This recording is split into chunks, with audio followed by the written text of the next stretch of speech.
మనం ముందున్న ఈ డాక్యుమెంట్స్, ఆ జడ్జ్మెంట్ కాపీలు చూస్తుంటే ఒక ఉత్కంఠభరితమైన థ్రిల్లర్ సినిమా చూసినట్లుంది కదా. ఖచ్చితంగా అసలొక్కసారి ఊహించండి, ఒక వ్యక్తి ఎంతో సుదీర్ఘంగా పోరాడి దేశ అత్యున్నత న్యాయస్థానం నుండి బెయిల్ సాధిస్తాడు. ఇక జైలు నుండి బయటకొస్తున్నాడు అనగానే పోలీసులు హఠాత్తుగా ఎవరికీ తెలియని ఆ కొన్ని రహస్య ఎఫ్ఐఆర్లతో మళ్లీ అరెస్ట్ చేస్తారు. వినడానికి ఏదో కల్పిత కథలా అనిపిస్తుంది కానీ ఇది నిజంగా జరిగిన దారుణం. అవును. ఈరోజు మన విశ్లేషణలో బినయ్ కుమార్ సింగ్ మరియు ఝార్ఖండ్ ప్రభుత్వానికి మధ్య జరిగిన ఈ పిల్లి ఎలుకల ఆటను డీకోడ్ చేద్దాం. ఈ 2026 నాటి చారిత్రాత్మక తీర్పు ద్వారా అబ్యూజ్ ఆఫ్ ప్రాసెస్ అంటే చట్టాన్ని ఎలా దుర్వినియోగం చేస్తారో మనం స్పష్టంగా చూడొచ్చు. అంటే ఆర్టికల్ 21 కింద ఉండే వ్యక్తిగత స్వేచ్ఛను ఎలా ఉల్లంఘిస్తారో కూడా కదా. ఖచ్చితంగా. ప్రభుత్వ యంత్రాంగం పౌరుల స్వేచ్ఛను హరించడానికి ఎలా వ్యవహరిస్తోందో ఈ కేసు ఒక క్లాసిక్ ఉదాహరణ. సుప్రీంకోర్టు దీన్ని చాలా సీరియస్గా తీసుకుంది. ఈ కేస్ టైమ్లైన్ చూస్తేనే చాలా ఆశ్చర్యం వేస్తుంది. మే 2025లో ఈ వ్యవహారం మొదలైంది. అవును. డిసెంబర్ 17న సుప్రీంకోర్టు మధ్యంతర బెయిల్ ఇచ్చింది. కాని అతను బయటకి రాలేదు. ఎందుకంటే పోలీసులు నవంబర్లోనే రహస్యంగా ఆ 2 పాత ఎఫ్ఐఆర్లను నమోదు చేశారు. అవే ఎఫ్ఐఆర్ నెంబర్ 20 మరియు 458. దాన్నడ్డుపెట్టుకుని మళ్లీ జైల్లో ఉంచారు కదా.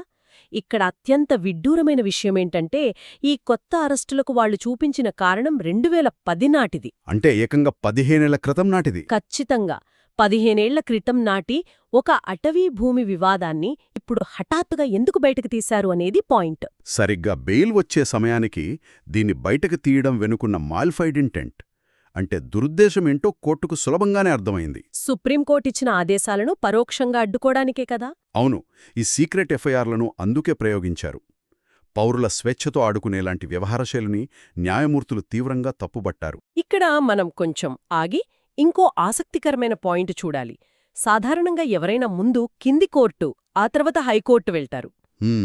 కాని ఇక్కడ నేరుగా సుప్రీంకోర్టును ఆశ్రయించారు. అదే కదా. అందుకు ఆర్టికల్ 32 ఉపయోగపడింది.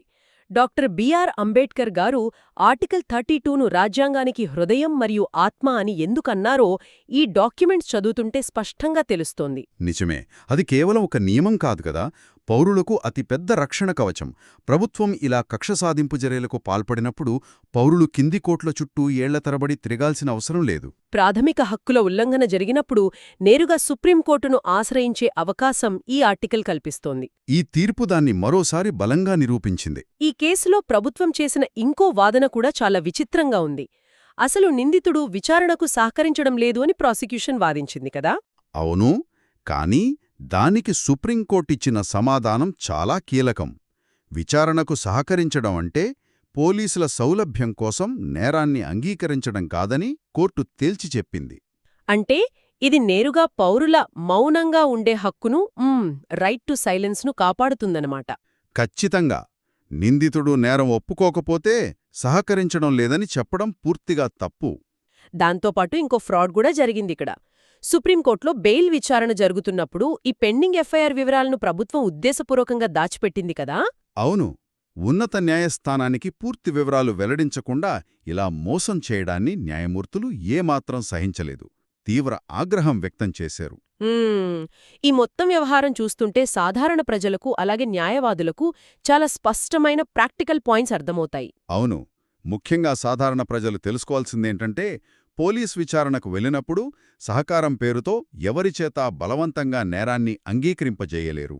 అలాగే బెయిల్ వచ్చిన వెంటనే ఇలా పకడ్బందీగా కొత్త అరెస్టులు జరుగుతుంటే దాన్ని ప్రశ్నిస్తూ నేరుగా ఉన్నత న్యాయస్థానాలను ఆశ్రయించడానికి ఇది సరైన గ్రౌండ్ అవుతుంది. అటు న్యాయవాదుల కోణంలో చూస్తే తీవ్రమైన అధికార దుర్వినియోగం జరుగుతున్నప్పుడు బెయిల్ కోసం ఆర్టికల్ 32ను వ్యూహాత్మకంగా ఎలా వాడుకోవచ్చో ఈ తీర్పు ఒక గైడ్లా పనిచేస్తుంది.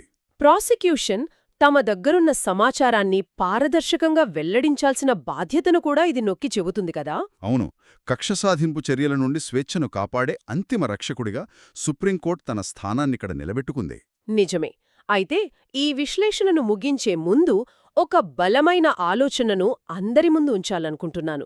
పౌరుల స్వేచ్ఛకు అంతిమ రక్షకుడైన సాక్షాత్తు సుప్రీంకోర్టునే ఇలాంటి రహస్య ఎఫ్ఐఆర్లతో తప్పుదారి పట్టించడానికి ప్రభుత్వ యంత్రాంగం ప్రయత్నిస్తే ఇక సామాన్యులు న్యాయం కోసం వెళ్లే కింది స్థాయి కోర్టుల ప్రక్రియల్లో ఇంకెన్ని లొసుగులు దాగి ఉన్నాయో కదా. ఖచ్చితంగా. ఇదే ఆలోచనతో ఈనాటి మన విశ్లేషణను ముగిద్దాం. మళ్ళీ కలుద్దాం.